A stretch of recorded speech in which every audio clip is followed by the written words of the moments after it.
Hi, I'm John Leposki, Editor-in-Chief of Twice, and we're here at International CES, opening minutes of the show.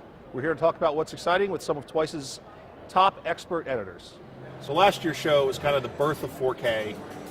This year's show, is it kind of the mainstream coming out party for 4K TV? Yeah, we're starting to see the early signs of mainstream. We're going to see these things in a bigger way, I think, in Walmart and a lot of the leading chains.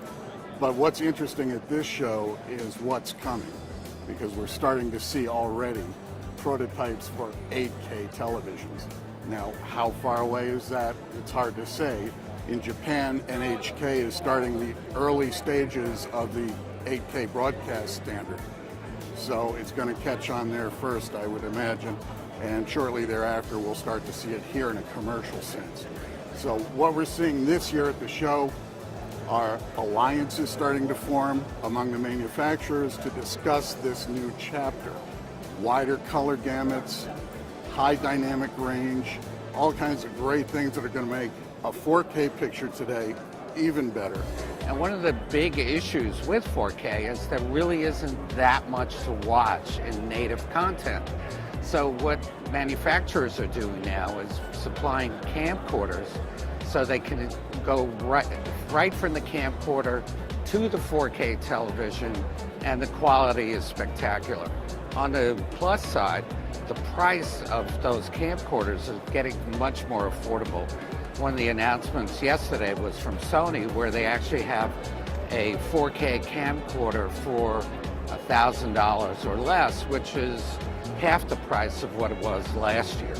So that's terrific. That's good news while the infrastructure for 4K starts to build. Usually CES was a time when you would see a lot of introductions of point-and-shoot cameras. Right. Point-and-shoot cameras are really going away. And a perfect case, another example, was yesterday LG unveiled their Flex 2 smartphone, and that's a 13 megapixel camera with optical image stabilization and all that good stuff that people want. So, you know, it's basically bye-bye for the point-and-shoot camera. So Steve, the buzz around the show this morning, at least what I've heard, a lot of people are talking about last night's very, very passionate keynote address by Samsung CEO PK Yoon, ostensibly on a big overlying topic of this show, which is the Internet of Things. What was his main message? You were there.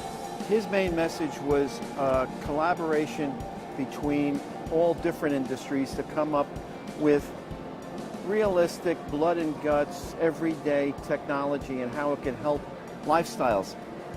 If anything's going to be remembered about this show, it may be the keynote, because he really clearly explained in simple concepts how this can affect just about anything that anybody does in their lifestyle, whether it's health, travel, or anything else.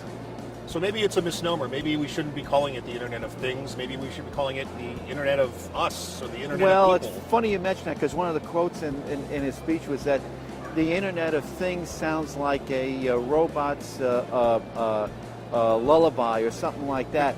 It is about people, and it is about apps. And the key thing that Samsung said, which wasn't a commercial, by the way, for Samsung, which I was impressed, they talked about that you have to have open standards. You can't have these walled gardens. Everybody has to be able to cooperate to go for the greater good, because there's going to be plenty of products out there in the next 2 years that'll be compatible.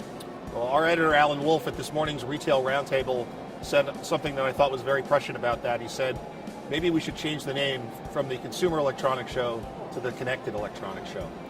That's been said before. I think you definitely have to look at it that way. This is not about the latest gadget. It's about what the software and the hardware, what the apps can do with hardware to help your lifestyle.